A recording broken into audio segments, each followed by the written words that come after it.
Graça e paz a todos. Amém. Muita alegria, muita honra estar aqui nessa noite. Agradeço muito o convite, dos meus queridos aí, pastores, aí Emerson e Fernanda, e de fato a gente adquiriu uma amizade espiritual aí que é difícil da gente traduzir. Eu me sinto muito feliz e honrado pelo convite, por estar aqui nessa noite. E eu sei que você está nessa caminhada com Deus, nesses 7 encontros especiais, e nós vamos hoje refletir sobre a palavra de Deus, e que aquilo que nós vamos ver nesta palavra tem impacto na sua vida, para que você venha a fazer diferença no reino de Deus, amém?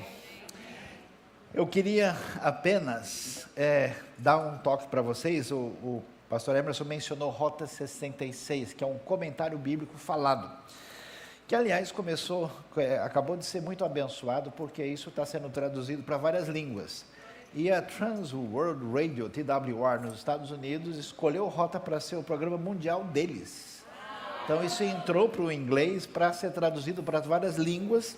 Aqui tem o material do Rota em português, e aqui você tem o QR Code que você entra direto no aplicativo e tem acesso a 250 horas de estudo da Bíblia de Gênesis e Apocalipse. E qual é o custo daquele aplicativo? 0. Não tem custo nenhum, você só pode acertar o valor do livro, propriamente dito, e mesmo que você não adquirir o livro, o aplicativo está à disposição sem custo nenhum.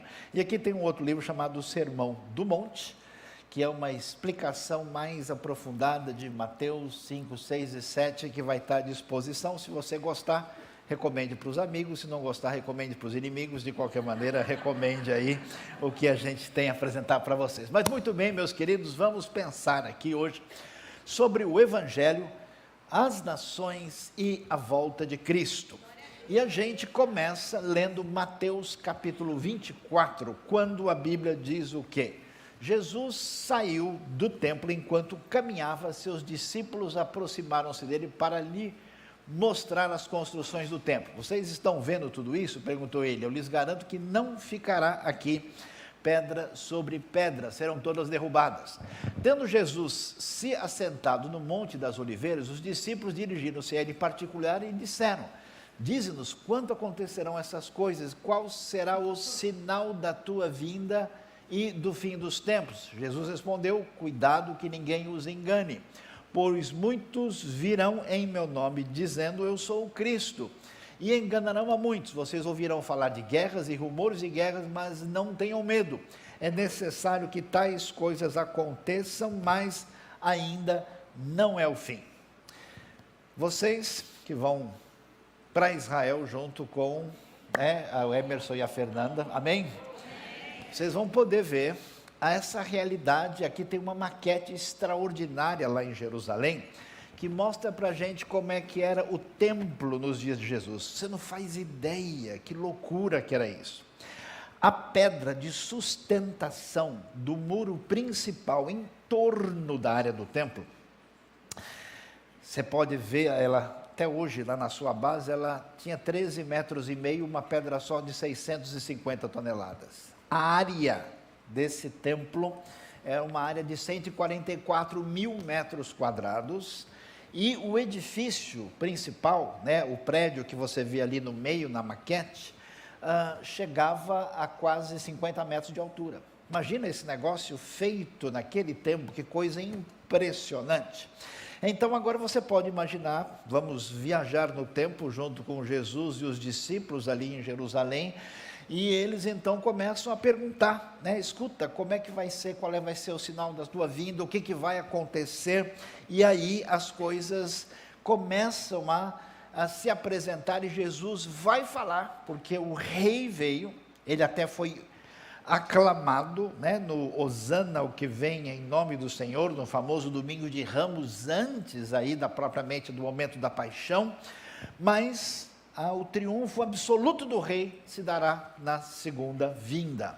E aí, na sequência, a gente pode ver um pouquinho mais de perto, no próximo slide, aí você pode ver o que é a área propriamente do edifício do templo. Aquela parte interna em destaque ali, tem o pátio das mulheres, depois o pátio dos homens e o próprio edifício do templo em si, com a área do lugar santo e do lugar santíssimo. E o que vai acontecer? Na sequência a gente vê, nação se levantará contra nação e reino contra reino. Haverá fomes e terremotos em vários lugares. Tudo isso será o início das dores. Então eles os entregarão para serem perseguidos e condenados à morte, vocês serão odiados por todas as nações por minha causa.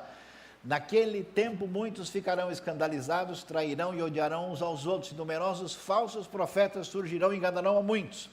Devido ao aumento da maldade, o amor de muitos esfriará, mas aquele que perseverar até o fim será salvo. E este evangelho do reino será pregado em todo o mundo como testemunha a todas as nações, e então virá o fim. Veja o que está acontecendo, preste atenção. A nação de Israel, Deus trabalhou na história com o objetivo lá no começo, que ela tivesse uma missão de proclamação do Deus único. As nações viviam adorando os ídolos falsos, os deuses que não faziam nenhum sentido. Então Deus, quando vai fazer aliança com Israel, no livro de Êxodo, capítulo 19, versos 5 e 6, diz Deus para a nação de Israel: vocês serão para mim um reino de sacerdote. E o que é um sacerdote?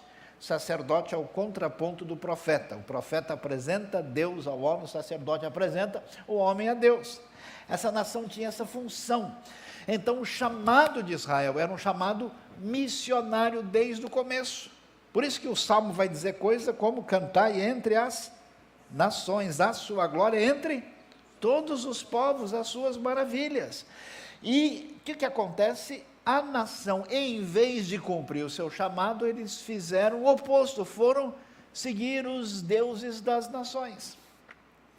Quando isso acontece, é um desastre. Israel, como nação, falha diante de Deus, e nesse momento, nós temos o exílio da Babilônia, e o povo numa situação em que as nações sem Deus prosperam. Por isso você vai entender o livro de Daniel.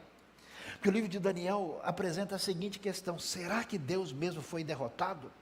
Aí a resposta: não. O que aconteceu agora com esse fracasso missionário de Israel? O que aconteceu é que agora surge uma estátua que aparece em Daniel capítulo 2, que é a mesma visão dos animais no capítulo 7, mostrando um reino humano ante Deus, independente de Deus, que está presente. A gente vê lá atrás, na Babilônia, e está presente na Grécia, e está presente em Roma, no Império Romano. O que está acontecendo na terra de Israel agora, no momento de Jesus e dos seus discípulos? O domínio de Roma trazendo uma opressão e declarando que César é divino. O que a gente vê na sequência do entendimento? Nós, na verdade, você pode ter percebido isso ou não, mas nós ainda estamos no Império Romano. No próximo slide você pode ver a referência ao último animal, que é uma fera terrível. Ele continua e prossegue até os dias de hoje. Então, do ponto de vista escatológico, do ponto de vista da profecia, entendendo a história que Deus tem o controle, o mesmo mundo romano daquele tempo permanece até hoje. Tanto é que você continua falando latim. Amém, irmãos? Quem fala latim, diga amém. Só que o seu latim é um pouco diferente, ficou meio aportuguesado assim, mas a raiz é latim. Toda a estrutura, a cabeça do mundo, a organização, até o direito que você estuda, esse mundo é o mundo da lógica desse império romano. E aí, o que acontece? Jesus vai apresentar claramente uma oposição a isso, dizendo que César não é rei, Roma não domina, porque o rei dos reis é o Senhor e ele reinará para sempre. Quando isso acontece, e a Bíblia vai falar sobre esse reino de Deus que já começou, mas vai crescer até o domínio completo, nós vamos ver a vinda de Cristo. E essa vinda de Cristo, ela é apresentada na Bíblia, no Novo Testamento, com alguns sinais importantes. Vamos ver quais são os sinais destacados? Primeiro, é uma vinda física e visível. Jesus não é que ele volta no coração das pessoas, não é que ele vai voltar quando a pessoa vai para o céu, não, é uma volta real, física e visível. E por isso existem sinais que a Bíblia chama do início das dores. O que vai acontecer nesses sinais? Falsos profetas e cristos. O que a gente tem ouvido de coisa maluca, coisa longe da palavra de Deus, desvio da fé, ensino equivocado, distanciado de um coração que teme e adora a Deus de verdade, é uma tristeza. Nós vamos ouvir falar de guerras e conflitos de nações. Eu acho que nem preciso comentar nada sobre isso. Nesse momento mesmo nós temos no mundo dezenas de conflitos maiores e menores. Agora mesmo teremos fomes e terremotos, teremos perseguição ao povo de Deus, apostasia da igreja, que é o que? Gente que foi criado, orientado na palavra de Deus, e depois se afasta e entra por um caminho totalmente oposto à palavra divina, à vontade de Deus, à revelação. Aumento de maldade. Vocês veem como a gente ouve cada coisa hoje que você diz, não é possível que isso esteja acontecendo, alguém não faria um negócio desse em condições normais. E um esfriamento espiritual.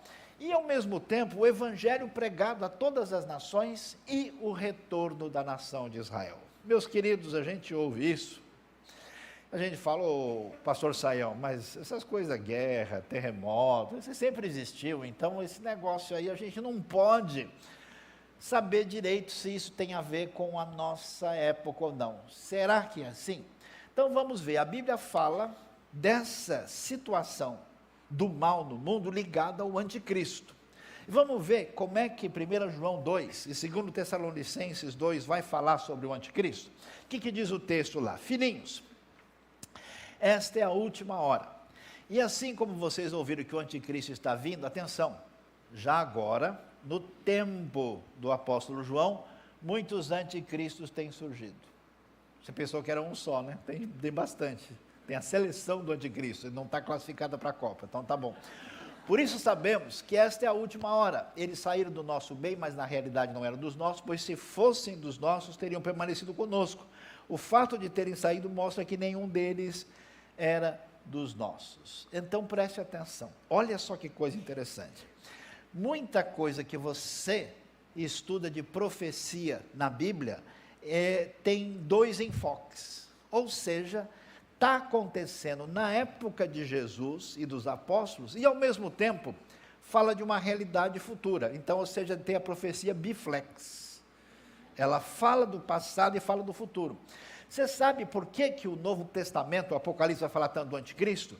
Porque um primeiro anticristo da época chamava-se Nero. Ele era contra a igreja, matou cristãos, foi um perseguidor. Na época do apóstolo João também nós temos o imperador Domiciano. Então, num certo sentido, o anticristo está presente lá. E como diz o texto, muitos anticristos têm saído pelo mundo, só que não são ainda o anticristo final. Não são o antideus que vai ser plenamente destruído pelo poder da vinda de Cristo Jesus, nosso Senhor, o Rei dos Reis de verdade.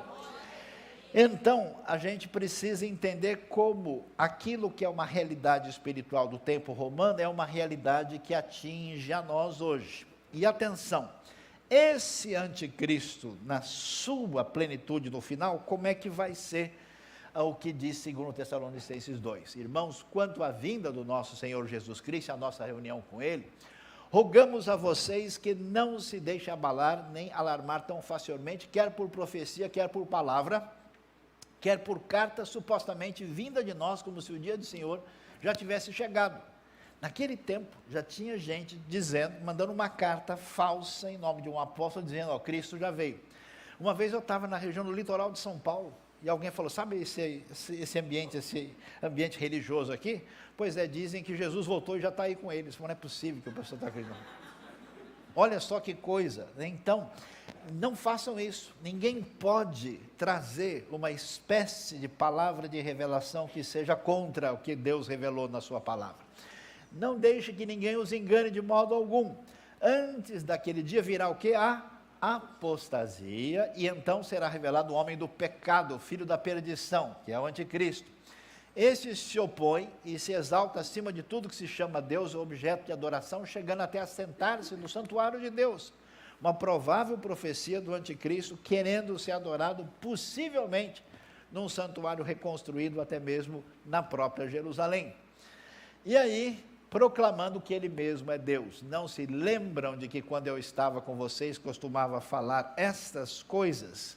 E agora vocês sabem o que está detendo, para que ele seja revelado no seu devido tempo. A verdade é que o mistério da iniquidade já está em ação, restando apenas que seja afastado aquele que agora o detém. Então será revelado o perverso, a quem o Senhor Jesus matará com o sopro da sua boca e destruirá pela manifestação da sua vinda.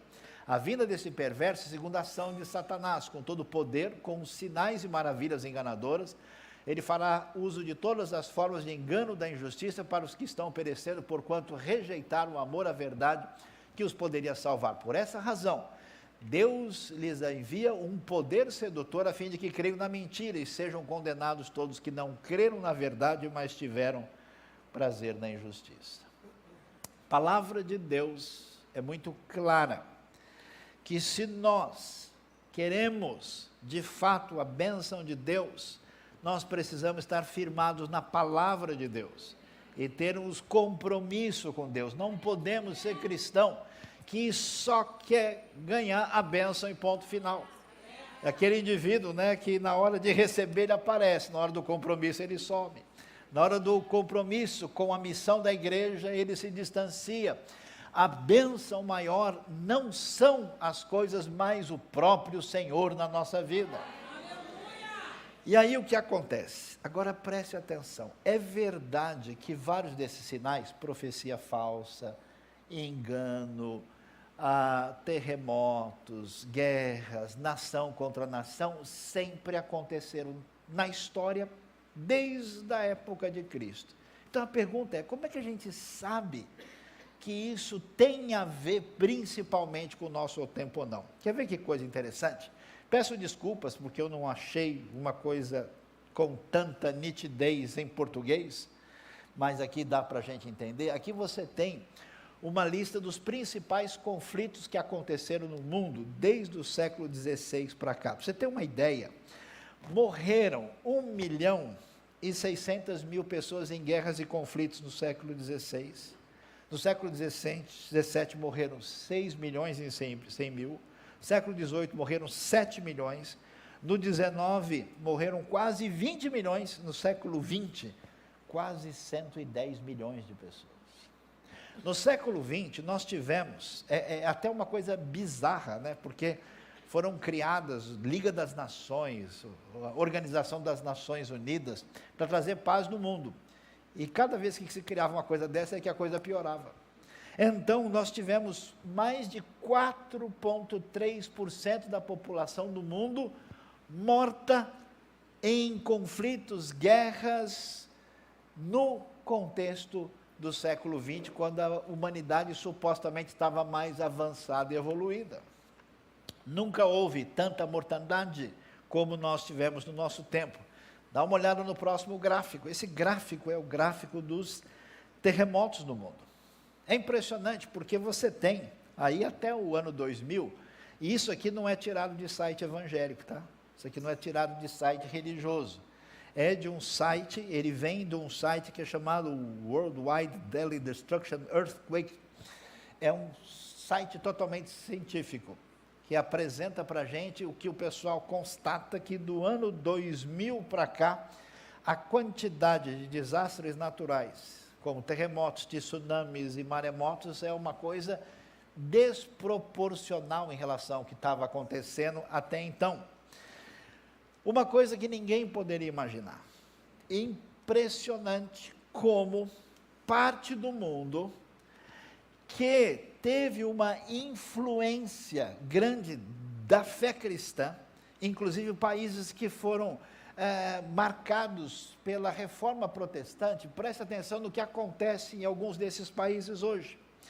Pesquisas feitas em lugares como Suécia, Dinamarca, Noruega, Holanda, Reino Unido, Inglaterra, França, mostra para a gente o quê? Perguntaram para essas pessoas, veja, não é se eles são cristãos, perguntaram se a religião e a fé tinham alguma importância para eles. A resposta na Suécia, 83% diz não tem importância nenhuma. Na Dinamarca, 80%. Países de histórico comunista forte, como Estônia, é natural que tenha esse tipo de resposta, 78%. Noruega, Japão também não tem tradição cristã, 75%. Inglaterra, Reino Unido, 73%. Você imagina um negócio desse? Finlândia, 70%.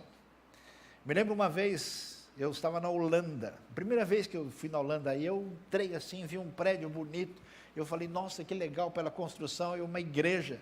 E ali na Holanda eu chorei, quando eu vi que aquilo era agora um shopping. Igrejas vendidas porque estão totalmente vazias. Os terrenos e propriedades mais à venda no Reino Unido são igrejas vazias. Alguns países europeus hoje têm mais mesquita do que igreja. E essa situação também você verifica em algumas regiões da América do Norte. Em alguns lugares você tem muita gente em igrejas e buscando a Deus de uma forma ou de outra, em outros lugares, um secularismo. Eu morei em Cambridge, em Massachusetts, 97% das pessoas da cidade não vão à igreja nenhuma, de nenhum tipo. No ano que eu morei lá, 62 igrejas fecharam. Nunca aconteceu isso no eixo da cristandade. E juntamente com isso, nós temos uma coisa absurda, quando a gente vê o tamanho da perseguição no mundo. Dá uma olhada, eu sei que a gente tem, na realidade brasileira, intolerância, é verdade. Você está num lugar, você fala do nome de Deus, anuncia Jesus, se mostra cristão, já vem alguém olhar feio, vem alguém ofender, você recebe às vezes até um ataque nas redes sociais, né? Mas pessoal, vamos falar sério, é café pequeno total, tem nada a ver. O que acontece no mundo mesmo, totalmente anticristão, é isso. Na Nigéria, quantidade de pessoas é tipo 12 por dia na média, de gente que é morta por causa da fé, especialmente por grupos armados que atacam e destroem igrejas, gente queimada viva, gente numa situação, uma perseguição impressionante. Então, o que acontece? Ainda que não seja sábio, a gente não possa dizer, olha, Jesus vai voltar o ano que vem, ou daqui a 5 anos, a Bíblia proíbe esse adivinhômetro evangélico indevido, mas a gente percebe que há certos elementos que aparecem com muita força no cenário, para mostrar que o rei se aproxima. E pelo menos 2 situações são muito únicas, e nunca aconteceu. E a primeira delas chama-se a restauração de Israel. Isso é impressionante. Veja você o que a Bíblia nos apresenta quando a gente lê Romanos capítulo 11. Irmãos, não quero que ignorem esse mistério para que não se tornem presunçosos. Israel experimentou o endurecimento em parte, até que chegue à plenitude dos gentios. O que é isso? A colheita das nações vai acontecendo, e quando a colheita estiver pronta, chegou a plenitude dos gentios, Deus volta a agir poderosamente com o povo da primeira aliança. Virá de Sião, e assim todo Israel será salvo, como está escrito, virá de Sião o Redentor, que desviará de Jacó a impiedade. E esta é a minha aliança com eles, quando eu remover os seus pecados. E olhando um pouquinho mais para frente, aí nós vamos ver a plenitude dos gentios, né, a plenitude de Israel no tempo do fim. Dá uma olhada no próximo texto que mostra para a gente o que diz Amós capítulo 9. Atenção: trarei de volta Israel meu povo exilado. Eles reconstruirão as cidades em ruínas, e nelas viverão. Plantarão vinhas, beberão do seu vinho, cultivarão pomares, comerão do seu fruto. Plantarei Israel em sua própria terra, atenção, para nunca mais ser desarraigado da terra que lhe dei, diz o Senhor, seu Deus. Isso nunca aconteceu. Israel, o povo de Israel, sofreu, perdeu o direito à terra na época da invasão dos babilônios. O templo foi queimado no dia 9 de Av, final de julho do ano 586 a.C. E eles perderam a sua independência, autonomia. Depois tiveram um pouquinho de autonomia na época grega, na época dos macabeus.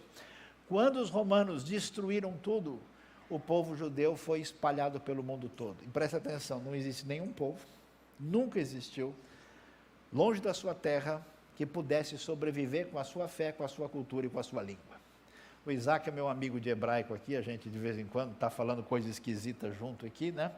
E você sabe que se o profeta Jeremias ressuscitasse hoje, chegasse em Jerusalém, quisesse almoçar e tomar um café, ele conversaria com todo mundo, que até hoje a língua dele seria entendida. Não existe isso na história humana. Porque Deus preservou o povo, apesar das suas falhas, dos seus erros. E o que é impressionante, presta atenção, é de arrepiar. Nenhum povo foi tão perseguido e odiado como o povo judeu na história, e quase esse povo é exterminado na época do nazismo. 1/3 dos judeus morreu na perseguição e nos campos de concentração que aconteceu na Segunda Guerra Mundial. E é impressionante que esse pessoal, por causa disso, e por causa da comoção internacional, em 1948, aliás, a data oficial, né, do calendário nosso é antes de ontem, dia 14 de maio, em 1948, essa nação renasce, e esses judeus chegam lá cheirando fumaça do campo de concentração, e vão ficar numa região cheia de malária, e num deserto em que as condições de vida eram mínimas. E 2 gerações depois, Israel hoje tem a renda per capita superior à Inglaterra, França e Japão. Agora, se você está achando impressionante isso, você não viu nada. Você sabe o que está acontecendo? Você sabe o que está acontecendo? Nunca na história da fé, judeus se aproximaram de Jesus. Por causa da rejeição geral, quando um judeu ou outro cria em Cristo, isso era uma exceção e ele rompia o vínculo com a tradição e então passava a fazer parte da cristandade. Desde 1940, 45 para cá, quantidade de judeus que creem em Jesus, negócio impressionante, aumentando a cada dia. E é impressionante, porque às vezes por sonho, às vezes por visão, às vezes é por um milagre, às vezes é por uma coisa totalmente inesperada. Louvado seja Deus! E quer dizer isso? Quer dizer que aquilo que a palavra diz, que Deus voltaria a atuar no meio do seu povo, essa ressurreição espiritual pelo poder do Espírito de Deus, já está acontecendo. Nunca aconteceu isso na história, é algo inusitado, é impressionante. Quer saber a verdade? Proporcionalmente, a quantidade de europeus que assumem a fé em Jesus hoje é a mesma de judeus. E olha que por um judeu assumir publicamente, tem um custo elevadíssimo. O europeu, ele assume, ninguém nem percebe, porque isso está fora do radar das pessoas.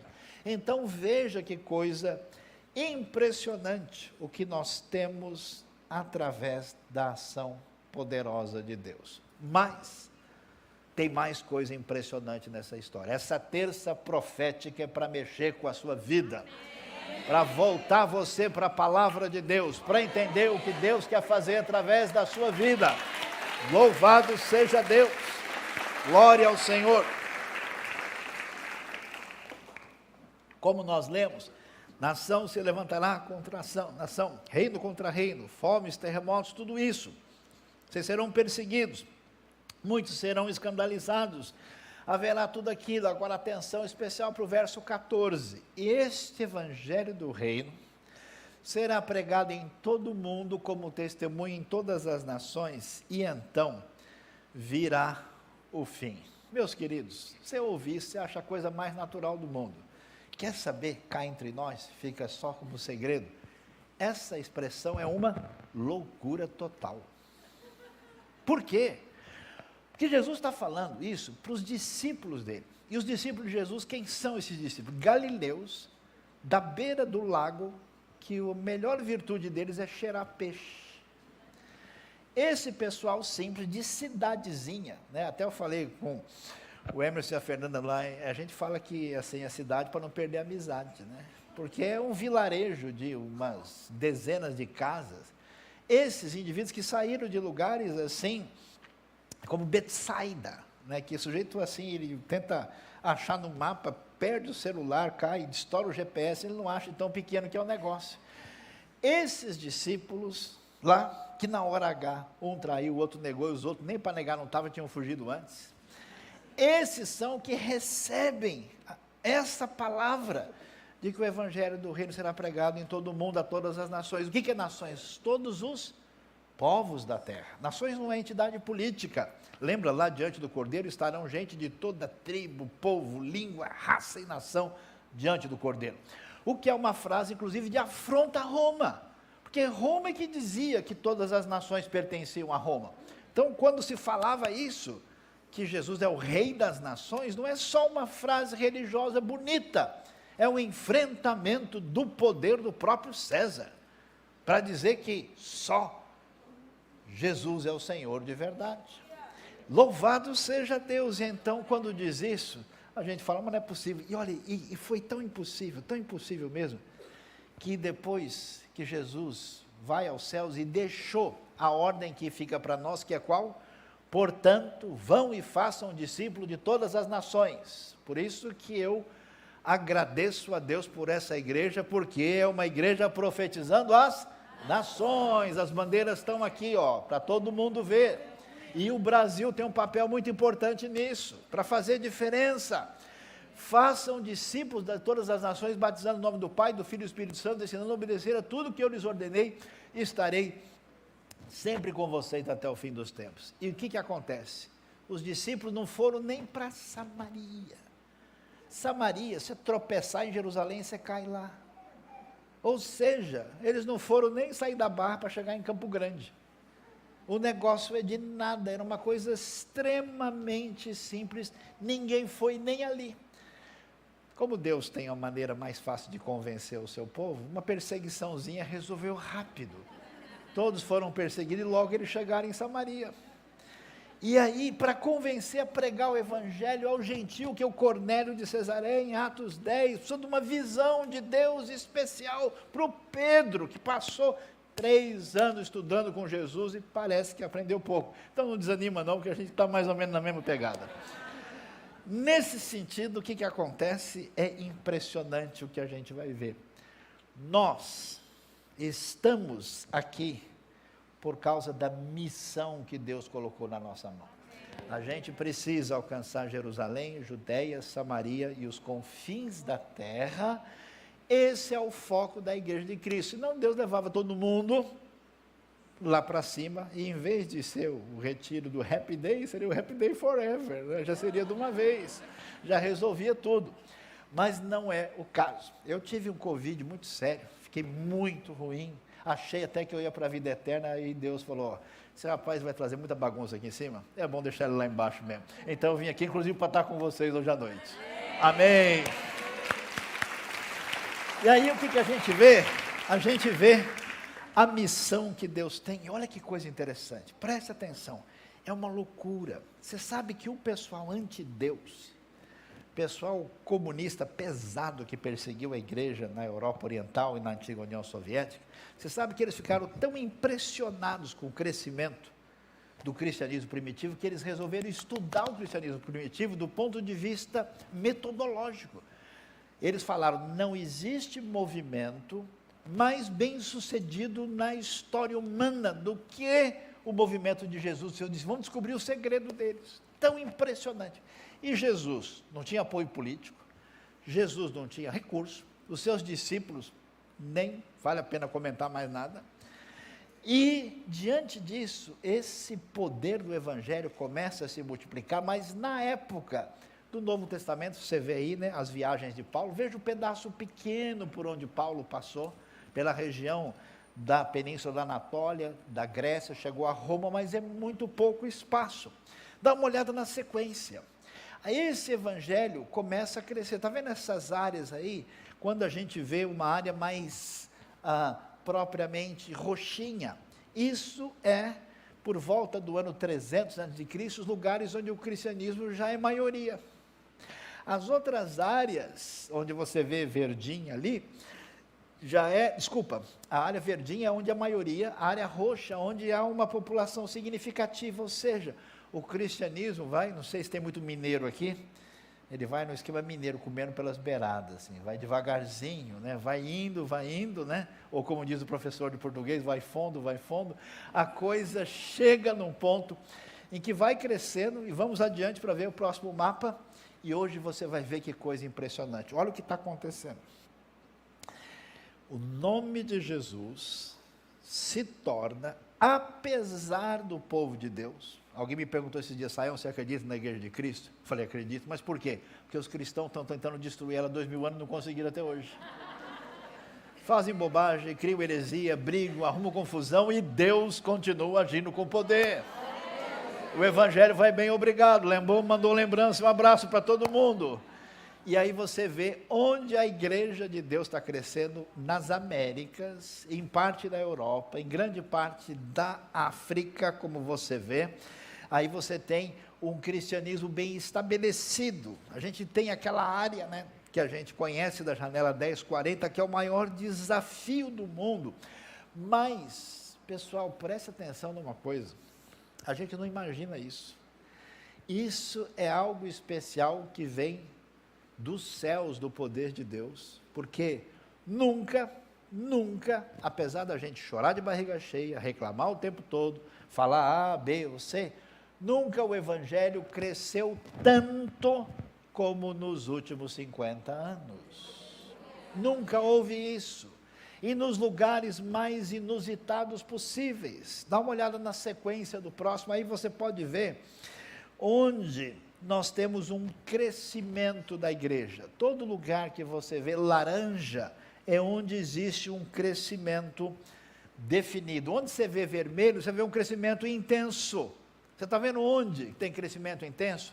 Países do Oriente Médio, países da Ásia, lugares onde isso nunca aconteceu.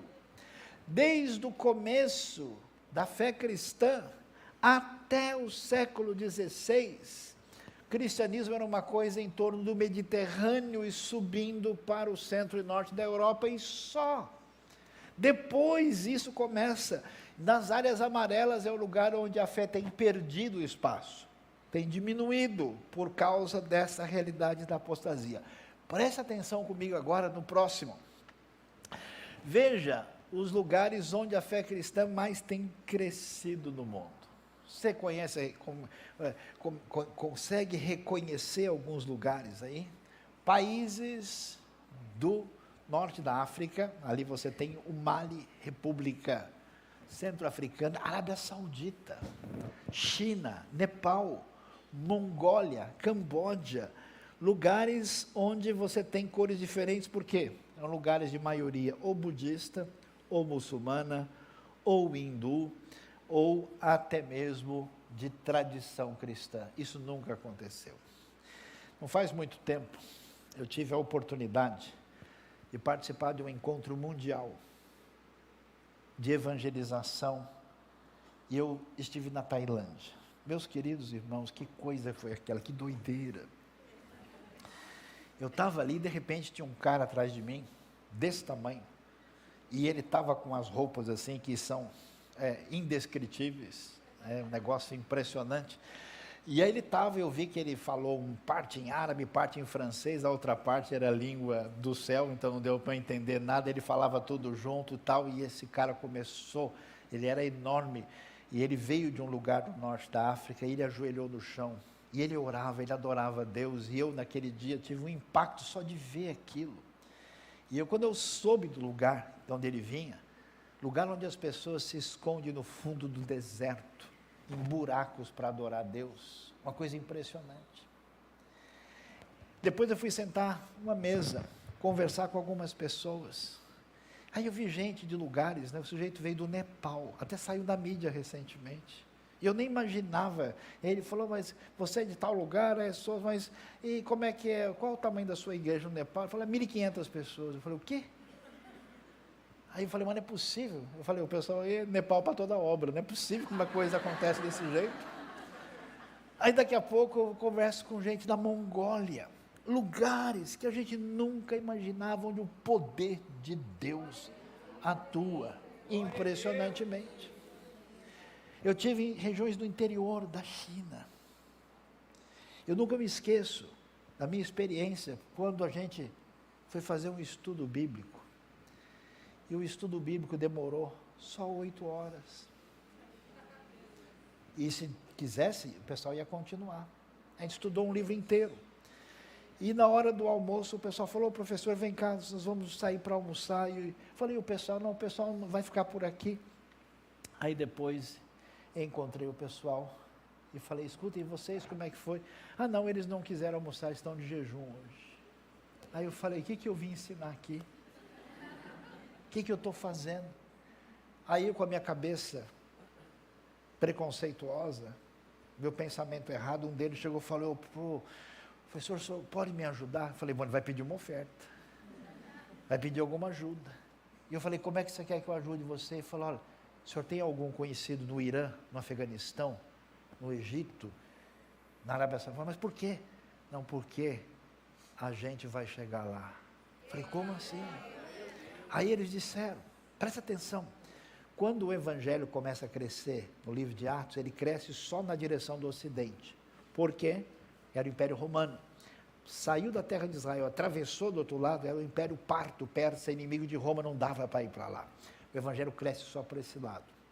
Aí ele cresce, se expande, depois ele atinge as Américas, deu a volta e chegou na Ásia. E chegou com força, na Coreia, na China, de maneira assustadoramente poderosa. E quando chegou lá, esse pessoal falou, sabe de uma coisa, professor Sayão? O poder de Deus atravessou o mundo, chegou aqui, e a gente vai voltar até chegar a Jerusalém, de onde saiu. E Deus vai usar a gente para fazer isso. Aí tinha uma menina desse tamanhozinho assim, 1,5 m no máximo. Eu falei, quem é essa aqui? Essa aqui é uma missionária. Mas como assim missionária? Não, ela é ex-muçulmana. Ela foi numa aldeia aqui, que eu visitei o lugar. E eu falei, como é que ela consegue falar na aldeia? Ah, porque é o seguinte, o pessoal desafiou ela. Eu falei, mesmo? Eles falaram, quer dizer que você está seguindo Jesus e esses ensinamentos aí? Então, a gente deixa você falar com o pessoal aqui, mas é o seguinte, a gente está vários meses aqui com chuva, sem chuva e com seca. Então, você faz favor de pedir a Deus para mandar chuva? Se chover, você fala. Fala, tá bom, eu vou. Orou e choveu. E aí ela começou a falar. Doideira! Impressionante! Então, a gente está vendo coisas. O que é tão extraordinário é que, preste atenção, isso nunca aconteceu. Nós temos séculos de influência do Ocidente, da Europa, da América do Norte, nesses lugares, e nunca o Evangelho cresceu com a força que ele cresceu. A Coreia do Sul, em 4, 5 décadas, se tornou o país proporcionalmente mais missionário do mundo. Uma vez eu estava no deserto do Saara, olhei para frente, areia, para trás, areia, do lado, areia, do outro lado, areia, só areia. E a gente então, até que vimos alguma coisa que parecia não ser areia. Paramos lá, olha aqui, dá para a gente tomar um refrigerante e usar o banheiro aqui, fazer alguma coisa. A gente parou quando a gente entrou lá. A pessoa que cuidava do lugar era uma coreana. E a gente tinha uma pessoa que falava coreano no nosso grupo.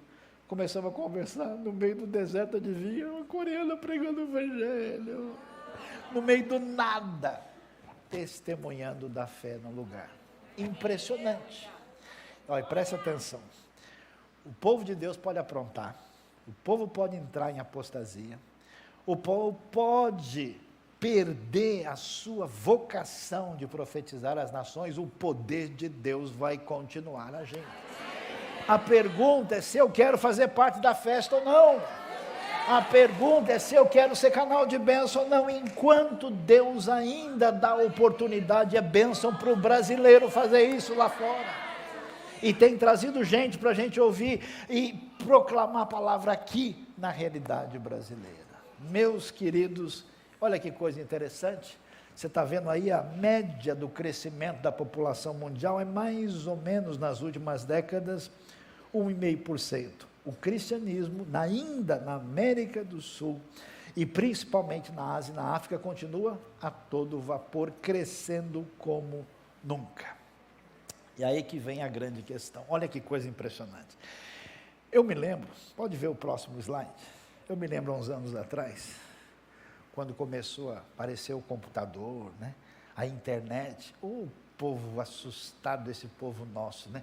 O Apocalipse é um livro de consolo e de esperança e de vitória, não para encher ninguém de medo, está amarrado, chega de medo, bota isso para fora, é vitória do Cordeiro, o Cordeiro é o leão, completa, nada disso. E é impressionante a gente ver o que vai acontecer, porque o pessoal falava, não, o computador é do diabo, a internet é do anticristo, porque não sei o quê. Me perguntaram, Saião, você acha que o computador é do diabo? Se ele comprou e pagou é dele, senão não vai dar problema.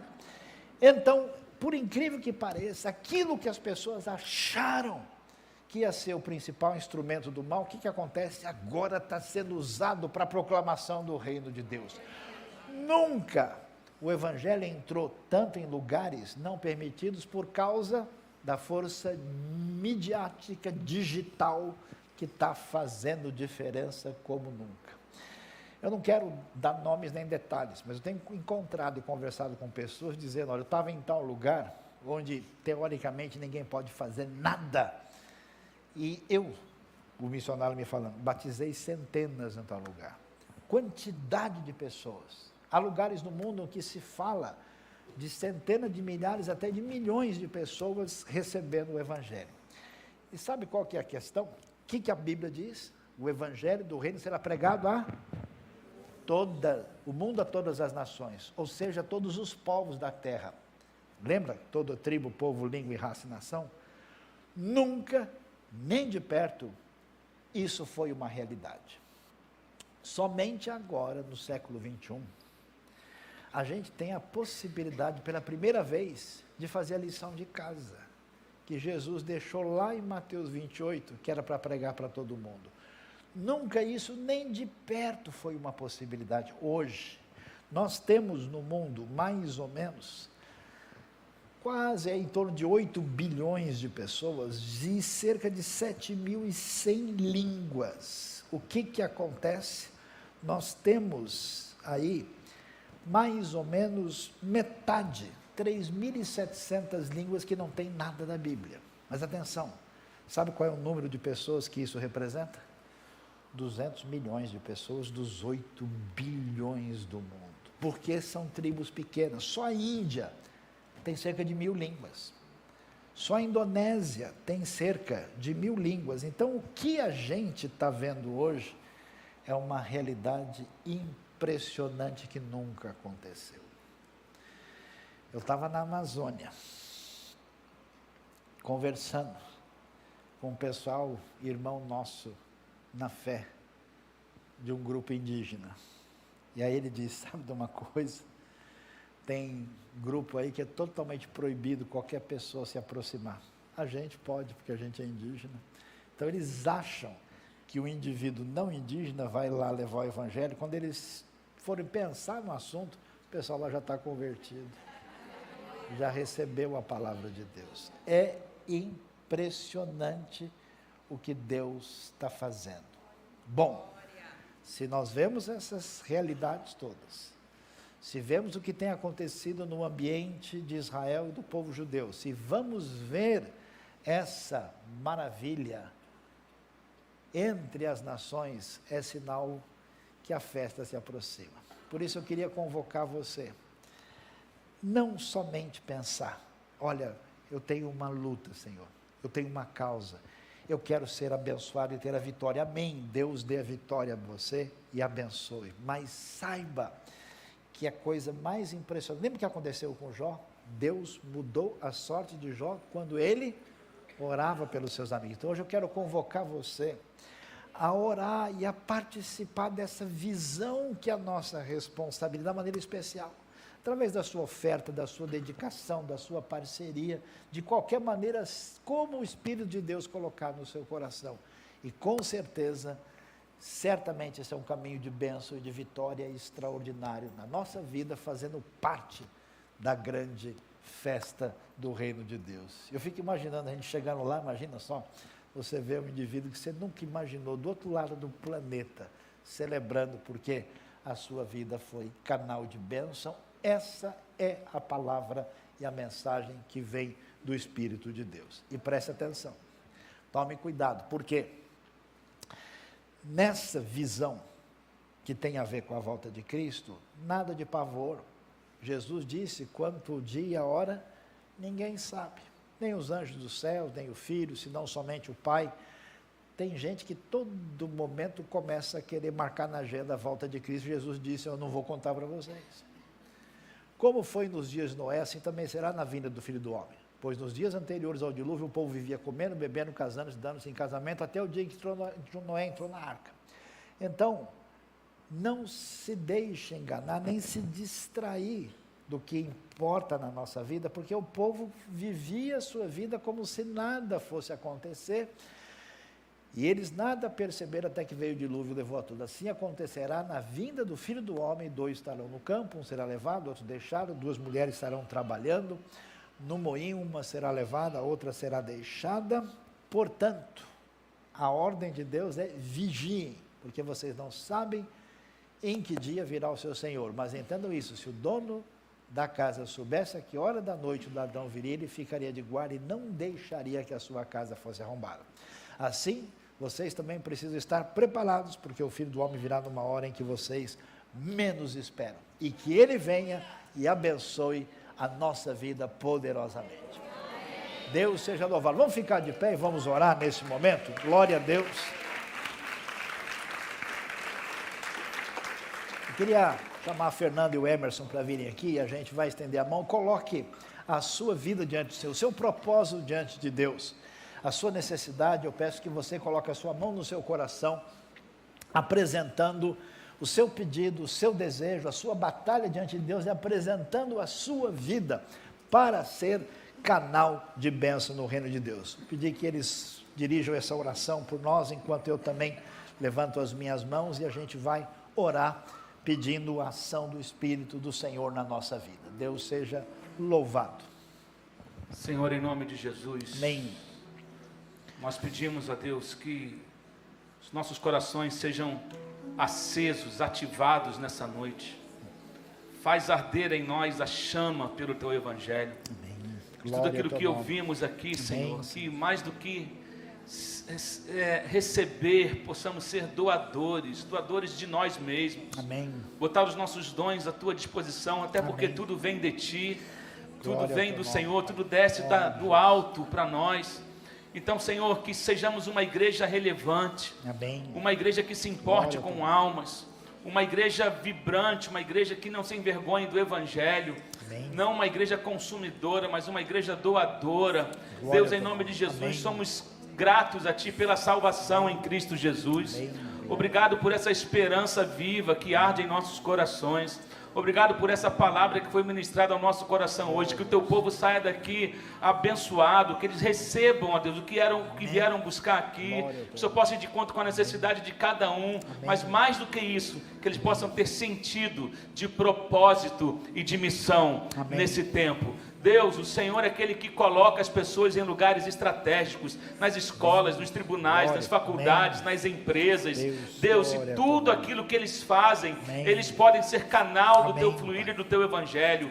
Unja a vida de cada um aqui. Deus, que eles possam ser sal da terra, luz do mundo, por onde eles passarem. Em nome de Jesus, nós glorificamos o Teu nome por essa noite, pela palavra, pela vida do pastor Luiz Saião, pela bênção que ele foi nessa noite para nós, e que possamos, Deus, ter essa chama sempre ardendo no nosso coração, e nunca esquecer que o nosso chamado é para ir e pregar o Evangelho a todos os povos e fazer discípulos de todas as nações. Desperte aqui, Senhor, missionários, Deus, pastores, homens e mulheres que Deus, Abençoa. sente aquele chamado arder no coração. Amém. Deus, confirma o chamado aqui de algumas Glória a pessoas aqui Abençoa. que tem um chamado para literalmente irem para o campo. Que o Amém. Senhor esteja confirmando, Deus, que o Senhor esteja trazendo a provisão, que o Senhor esteja abrindo as portas, em nome de Jesus. Aqueles Amém. que talvez não saibam como pregar no seu trabalho, Amém. Deus, dê direção para eles, Pelo teu que eles poder, apenas Pai. chegam, Glória. possam chegar, e o Senhor vai colocar as palavras certas Amém. nos lábios deles, que eles Glória. possam viver o Evangelho, através das atitudes, revelar Jesus na vida das pessoas. Abençoa. É o que nós te pedimos nessa noite, e somos Glória gratos ao Senhor pela tua palavra que foi ministrada. Glória a ti, Obrigado, louvado seja o teu nome, hoje e eternamente. Amém. Amém. Amém. E amém. Amém. Glória a Deus.